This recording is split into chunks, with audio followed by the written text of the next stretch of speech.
यह कहानी 3 साधुओं की है जो एक गांव में आकर रुके।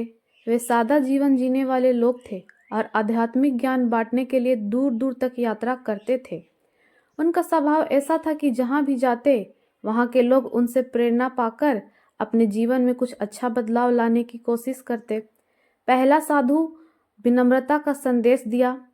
गांव में प्रवेश करते ही तीनों साधुओं ने देखा कि लोग अपने अहंकार और धन के कारण आपस में लड़ते झगड़ते हैं। पहले साधु ने गांव के एक बड़े व्यापारी से बात की जो बहुत घमंडी था। साधु ने कहा, बेटा, अगर तुम्हारे पास धन है तो यह दूसरों की भलाई के काम आना चाहिए। अहंकार तुम्हारे जीवन को सुखी नहीं बना सकता।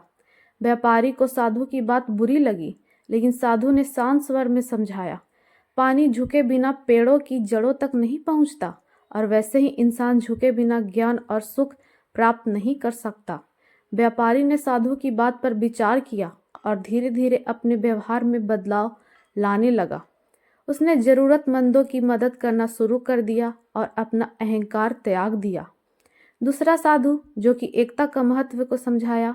दूसरा साधु गांव के मुखिया से मिला। मुखिया गांव के लोगों को छोटे छोटे मुद्दों पर आपस में उलझते हुए देखकर परेशान था। साधु ने मुखिया से कहा, एक टूटी हुई रस्सी किसी को बांध नहीं सकती और बिखरे हुए लोग समाज को मजबूत नहीं बना सकते। साधु ने गांव वालों को एक खेल के जरिए एकता का महत्व समझाया। उसने सभी लकड़ियों का एक एक गट्ठा लाने को कहा।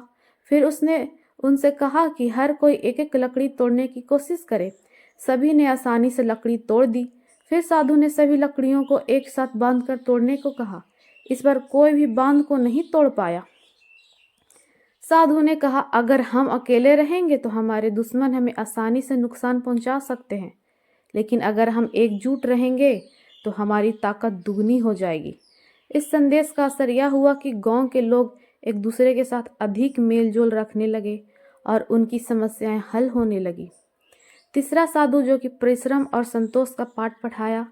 तीसरे साधु ने देखा कि गांव में कई लोग आलस्य और असंतोष के कारण दुखी थे। उन्होंने एक किसान से पूछा, तुम दुखी क्यों हो? किसान ने कहा, मेरे पास खेती के लिए पर्याप्त जमीन नहीं है। अगर मेरी जमीन बढ़ जाए तो मेरा जीवन सुखी हो जाएगा। साधु ने किसान से कहा, तुम्हारे पास जो है पहले उसका भरपूर उपयोग करो। ज्यादा पानी की इच्छा में अपनी मेहनत को व्यर्थ मत जाने दो। साधु ने किसान को उसकी जमीन पर ठीक से काम करने के तरीके सिखाए और परिश्रम करने के लिए प्रेरित किया। धीरे धीरे किसान को अच्छे नतीजे मिलने लगे और वह संतुष्ट होने लगा। साधु ने उसे समझाया, सुख धन से नहीं बल्कि संतोष और मेहनत से मिलता है। तीनों साधुओं का प्रस्थान। कुछ दिन गांव में रहने के बाद साधु अगले गांव की ओर निकलने की तैयारी करने लगे। जाते जाते उन्होंने गांव वालों से कहा, हमारे जीवन का उद्देश्य खुद को और दूसरों को सुखी बनाना है। अहंकार छोड़ो, एकजुट रहो और परिश्रम करो। यही जीवन का सच्चा सार है। गांव वालों ने साधुओं का धन्यवाद किया और उन्हें आदरपूर्वक विदा किया। साधुओं के जाने के बाद गांव में धीरे धीरे सकारात्मक बदलाव आने लगे। लोग एक दूसरे की मदद करने लगे और सुख शांति का अनुभव करने लगे। 3 साधुओं की यह यात्रा उनके जीवन में एक यादगार सबक बन गई। इस तरह 3 साधुओं ने अपने ज्ञान और सरलता से गांव का जीवन बदल दिया।